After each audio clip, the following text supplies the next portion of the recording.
Guys, അപ്പോൾ ഇന്നത്തെ പരിപാടി ഡേ ഇൻ മൈ ലൈഫ് തന്നെ. അപ്പോൾ രാവിലെ തന്നെ ഏച്ചപ്പോഴത്തേക്കും അമ്മ കട്ടൻ കാപ്പി കൊണ്ടുവന്നായിരുന്നു. അപ്പോൾ അതും കുടിച്ചിട്ട് രാവിലെ ഗാർഡനിലോട്ട് ഇറങ്ങി. അപ്പോഴത്തേക്കും ഒരുപാട് ഇലകൾ ഗാർഡനിൽ കിടക്കുന്നുണ്ട്. അപ്പോൾ എന്തോ മനസ്സനുവദിച്ചില്ല. അത് പിന്നെ ക്ലീനാക്കാൻ വേണ്ടിയിട്ട് അങ്ങ് തുടങ്ങി. എന്നും ഇങ്ങനെയൊന്നും അല്ലെങ്കിലും വല്ലപ്പോഴും ഒക്കെ എനിക്കിങ്ങനെ മനസ്സ് തോന്നാറുണ്ട്. ഇപ്പം രാവിലെ മിക്കവാറും സമയം കിട്ടാറില്ല, അതാണ് വാസ്തവം. അപ്പം ഞാൻ കൈയൊക്കെ കഴുകിയിട്ട് വന്നപ്പോഴത്തേക്കും അമ്മ ദാ കാപ്പിയൊക്കെ എടുത്ത് വെക്കുന്നുണ്ടായിരുന്നു. ചപ്പാത്തിയും പിന്നെ കടലക്കറിയും ചൂട് ചായയൊക്കെ ആയിരുന്നു കേട്ടോ കഴിക്കാനായിട്ട്.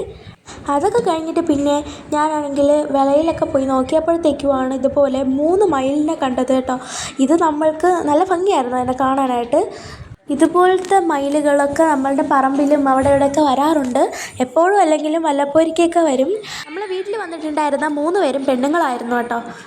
അതിന് പ്രത്യേകിച്ച് മയിൽപ്പീലികളൊക്കെ കുറവായതുകൊണ്ട് തന്നെ അതിനെ കാണാൻ അത്ര ഭംഗിയൊന്നുമില്ല. ആൺമയിലെയാണ് കൂടുതൽ കാണാനൊക്കെ ഭംഗിയുണ്ടാവുക. നമുക്കൊക്കെ ഇന്നൊരു ഹോളിഡേ ആണ് കേട്ടോ. അപ്പോൾ നമുക്ക് സ്കൂളിലും ട്യൂഷനൊന്നും പോകണ്ട. അപ്പോൾ വീട്ടിൽ നിന്ന് കുറച്ച് നേരം സ്പെൻഡ് ചെയ്യാമെന്നൊക്കെ വിചാരിച്ചു. അങ്ങനെ മയിലിൻ്റെ അടുത്ത് കുറച്ച് നേരം നിന്ന് സ്പെൻഡ് ചെയ്തു. അപ്പോൾ 2-3 എണ്ണമൊക്കെ പറന്നുപോയി. അവരുടെ സൗന്ദര്യം ആസ്വദിച്ചുകൊണ്ടിരിക്കുമ്പോഴാണ് തുണിയുടെ കാര്യം ഞാൻ ഓർത്തത് കേട്ടോ. ഒരുപാട് തുണി വാഷ് ചെയ്യാനായിട്ട് കിടക്കുന്നുണ്ട്. അങ്ങനെ ടൈമൊന്നും കളയാതെ പെട്ടെന്ന് തന്നെ വീട്ടിൽ പോയി ഇതുപോലെ തുണിയൊക്കെ നനച്ച് അശയിലോട്ട് ഇട്ടിട്ടുണ്ട്. അല്ലെങ്കിൽ തുണിയൊക്കെ കഴുകി വരുമ്പോഴത്തേക്കും എന്തോ ഒരു സമാധാനമാണ്.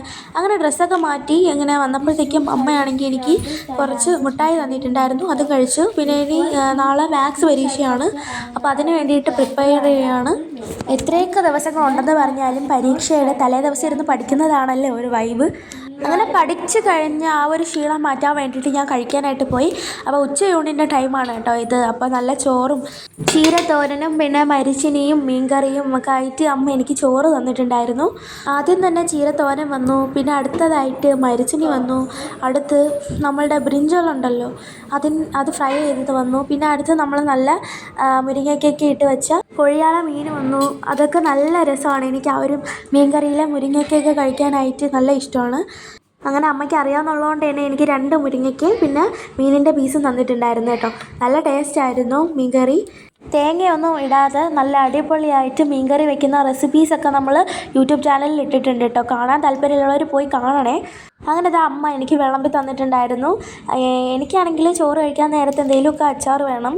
അപ്പോൾ ഇത് നാരങ്ങ അച്ചാറാണ് കേട്ടോ. ഇത്തിരി മാത്രമേ ഉണ്ടായിരുന്നുള്ളൂ. പിന്നെ ഞാൻ ചോറ് കഴിക്കാൻ വേണ്ടി പോവുകയാണ്. ലീവ് ദിവസങ്ങളിൽ എനിക്ക് വീട്ടിൽ നിൽക്കുമ്പോൾ ഒന്നും തൃപ്തിയാവത്തില്ല. എനിക്കിതുപോലെ എന്തെങ്കിലുമൊക്കെ കാണുമ്പം ക്ലീൻ ആക്കാൻ വേണ്ടിയിട്ട് തോന്നും.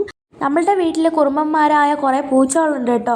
ഷോക്കേസ് തുറന്ന് നടക്കുന്ന വല്ലതും കാണുകയാണെങ്കിൽ അതിനകത്ത് പോയി ഫുള്ള് തട്ടിമറിച്ചിടും. അപ്പോഴത്തേക്കും നമ്മളുടെ ലൈബ്രറി ബുക്സൊക്കെ ഒരുമാതിരിയൊക്കെ കിടന്നു. അപ്പോൾ നമ്മൾ ക്ലീൻ ആക്കാൻ വേണ്ടിയിട്ട് തുടങ്ങി.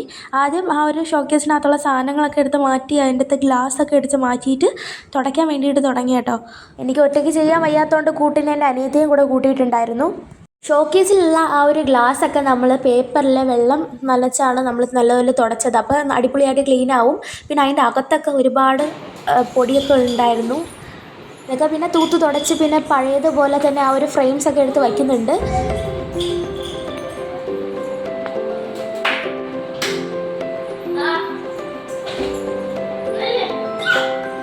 അങ്ങനെ പിന്നെ എല്ലാം കൂടെ വാരി അടുക്കി ഇങ്ങനെ സെറ്റാക്കി വെച്ചിട്ടുണ്ടായിരുന്നു.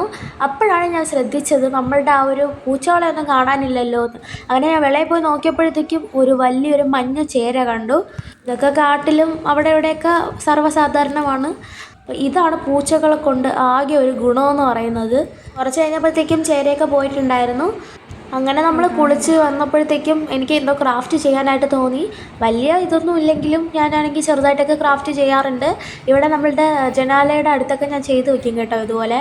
അപ്പോൾ ഞാൻ ഇപ്പോൾ ചെയ്തത് പേപ്പർ ഫ്രെയിമാണ് കേട്ടോ. നിങ്ങൾക്ക് ഇതുപോലത്തെ ക്രാഫ്റ്റ് വീഡിയോസൊക്കെ വേണമെങ്കിൽ ഒന്ന് കമൻറ്റ് ചെയ്യണം. അപ്പോൾ ഇത് നേരത്തെ ചെയ്തതാണ്. അപ്പോൾ ഇതാണെങ്കിൽ ചെറുതായിട്ടൊന്ന് ഇതിൻ്റെ ചെറിയ മിനി വെർഷൻ ചെയ്ത് നോക്കിയതാണ് കേട്ടോ. അങ്ങനെ ഈവനിങ് ടൈമൊക്കെ ആയപ്പോഴത്തേക്കും അമ്മ നല്ല ചൂട് ചായയും സമൂസയും തന്നിട്ടുണ്ടായിരുന്നു. പിന്നെ അത് കഴിച്ചു. അങ്ങനെ നമ്മൾ ചായയൊക്കെ കുടിച്ചുകൊണ്ടിരുന്നപ്പോഴാണ് അനിയത്തി വന്നിട്ട് പറയുന്നത് അവളുടെ ടീച്ചറിൻ്റെ ബർത്ത്ഡേ ആണ്. അപ്പോൾ അതിന് വേണ്ടിയിട്ട് കുറച്ച് ക്രാഫ്റ്റൊക്കെ ചെയ്ത് കൊടുക്കണമെന്ന്. അങ്ങനെ നമ്മൾ കുറേ നേരമൊക്കെ ഇരുന്ന് സെറ്റപ്പൊക്കെ ചെയ്ത് കൊടുത്തു. കുറച്ച് കാർഡുകളും പിന്നെ പുള്ളപ്പ് എന്ന് പറയുന്ന ഒരു കാർഡൊക്കെ നമ്മൾ പറ്റാവുന്നത് പോലെയൊക്കെ ഉണ്ടാക്കി കൊടുത്തു. ഇതെൻ്റെ അനിയത്തി ചെയ്ത് കൊടുത്തതാണ് കേട്ടോ. അവളും ഇതിൽ ഹെൽപ്പ് ചെയ്ത് കൊടുത്തിട്ടുണ്ടായിരുന്നു. പിന്നെ അടുത്തതാണ് ഞാൻ ചെയ്തത്. അവൾ പിന്നെ സ്കെച്ചും പേപ്പറൊക്കെ തന്നുകൊണ്ട് തന്നെ നമ്മൾ ഓസിനൊക്കെ എല്ലാം ചെയ്ത് കൊടുത്തു. പിന്നെ കണ്ടില്ലേ, ഇതൊക്കെ എൻ്റെ കലാവിരുതാണ് കേട്ടോ. അങ്ങനെയൊക്കെ ഉണ്ടാക്കി കൊടുത്തു. അങ്ങനെ കുറച്ച് കഴിഞ്ഞപ്പോഴത്തേക്കും നല്ല വിശപ്പൊക്കെ ഉണ്ടായിരുന്നു. അങ്ങനെ അമ്മയുടെ പറഞ്ഞപ്പോൾ അമ്മ കുറച്ച് ചോറ് വന്നിട്ടുണ്ടായിരുന്നു. പിന്നെ അത് കഴിച്ചു. അപ്പോഴുണ്ട് അതിലൊരു മുള്ള്. പിന്നെ അതൊക്കെ എടുത്ത് മാറ്റി വീണ്ടും കഴിച്ചു കേട്ടോ. പിന്നെ അടുത്ത് ഞാൻ ഫ്രെയിം ഉണ്ടാക്കിക്കൊണ്ടിരുന്നതെന്ന് പറഞ്ഞില്ല. അപ്പോൾ അതിൻ്റെ അനിയത്തി പറഞ്ഞു എനിക്കൊരു ഫ്രെയിം ഉണ്ടാക്കി തരുമെന്ന്. അപ്പോൾ അവളുടെ ടീച്ചറിൻ്റെ പേര് ലിനി എന്നാണ് കേട്ടോ. അപ്പോൾ ഞാനാണെങ്കിൽ ഒരു ഫ്രെയിമും കൂടെ ഉണ്ടാക്കി കൊടുത്തു. അങ്ങനെ എൻ്റെ പണികളൊക്കെ കഴിഞ്ഞ് ഞാൻ അവിടെ ഇരിക്കുമ്പോഴത്തേക്കും അച്ഛനാണെങ്കിൽ 50 രൂപയ്ക്കുള്ള വലിയ ലേസൊക്കെ മേടിച്ച് തന്നിട്ടുണ്ടായിരുന്നു. ഇതുവരെ ഉണ്ട് കേട്ടോ ക്വാണ്ടിറ്റി. പിന്നെ 2 ഷോട്ടിൻ്റെ മിഠായും കൂടെ കൊണ്ടുവന്നിട്ടുണ്ടായിരുന്നു. ഫസ്റ്റ് തന്നെ അതിൽ എത്ര ക്വാണ്ടിറ്റി ഉണ്ടെന്ന് അറിയാൻ വേണ്ടിയിട്ട് ഞാനാണെങ്കിൽ ചുമ്മാ പാക്കറ്റ് ഒന്ന് കീറി നോക്കി.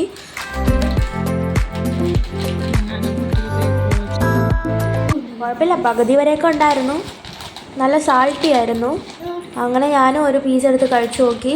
നല്ല ടേസ്റ്റ് ഉണ്ടായിരുന്നു, നല്ല ക്രിസ്പി ആയിട്ടുണ്ടായിരുന്നു. പിന്നെ നമ്മൾ അമ്മയ്ക്കും കൊടുത്തു, എൻ്റെ അനിയത്തിക്കും കൊടുത്തു. അങ്ങനെ പിന്നെ അതും കൂടെ തിന്നിട്ട് പോയി കിടന്ന് ഉറങ്ങി കേട്ടോ. അപ്പോൾ ഇന്നത്തെ വീഡിയോ ഇത്രേ ഉള്ളൂ. Thank you for watching.